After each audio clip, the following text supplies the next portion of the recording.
Welcome back to Let's Mod Minecraft. Today's episode is going to be on adding attributes to weapons and armor. We're going to make a small world here, fill up our inventory with the appropriate items, and exit and save. Now that we're on PC and we've extracted the save and opened it up in the mod tool, we're going to go to the players list. We're going to select our player and open up the inventory list. From here we're going to copy our code and we're going to paste it onto the first item. There are 4 tags that we're going to have to focus on. The first one's ID. For player characters, your main focus is going to be 0, 2, 3, and 4. That's max health, knockback resistance, movement speed, and attack damage. For this first set of armor, we're just going to keep the ID as 0, which is max health.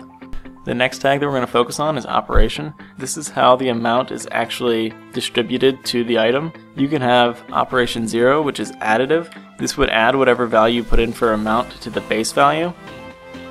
Or you could also use additive by percent. Additive by percent adds a percent of the base value to itself. For example, for max health, we're going to use additive by percent and we're going to use 0.2% as our amount.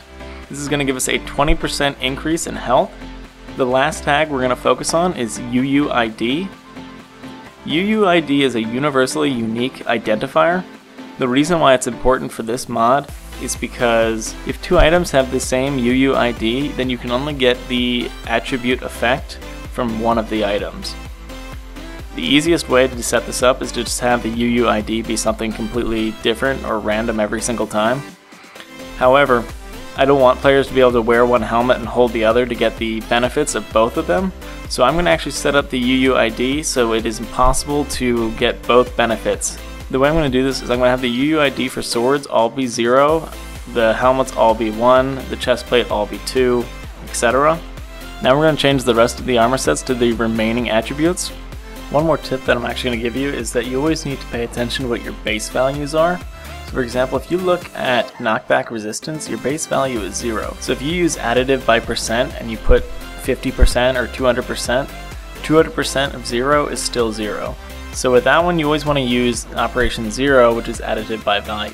Another bit of advice is whenever you're doing attributes on a weapon, you always have to set attack damage to something.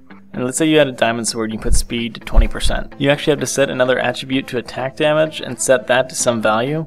This is because whenever you set an attribute on an item that already has attributes naturally, it overwrites all of them. Once you're done with this, we're going to save and close the program. Now you're going to replace the file and click Save, Rehash, and Resign. Alright, now that we're back on Xbox, we're going to open up our save. I've actually set up a couple of tests so we'll be able to see the effects of all the different attributes.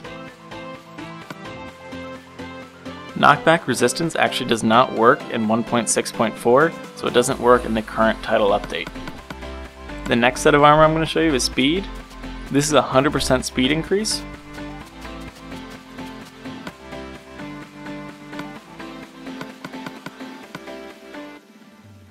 The next set of armor I'm going to show you is max health. This is going to give us 20 hearts of health, but it's not visual.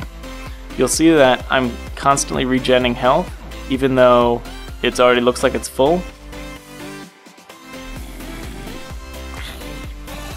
Now, when the zombie attacks me, I'm going to take damage, but it's still going to look like it's at 10 health. We're actually probably around 13 or 14 hearts right now.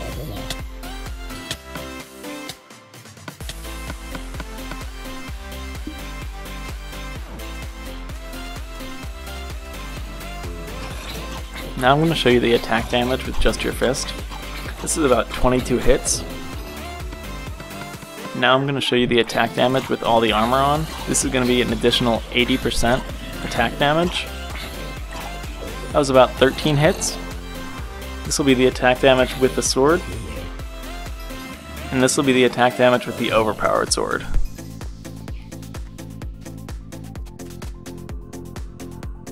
Now I'm going to show you exactly how overpowered this sword is.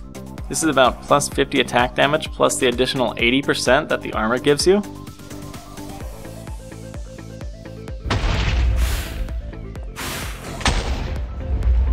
Every hit's about a quarter of the Wither's health. This allows you to kill the Wither in about 4 hits. That's it for this video. If you have any questions, feel free to leave a comment down below and I'll try to help you out. As always, thanks for watching and I'll see you in the next video.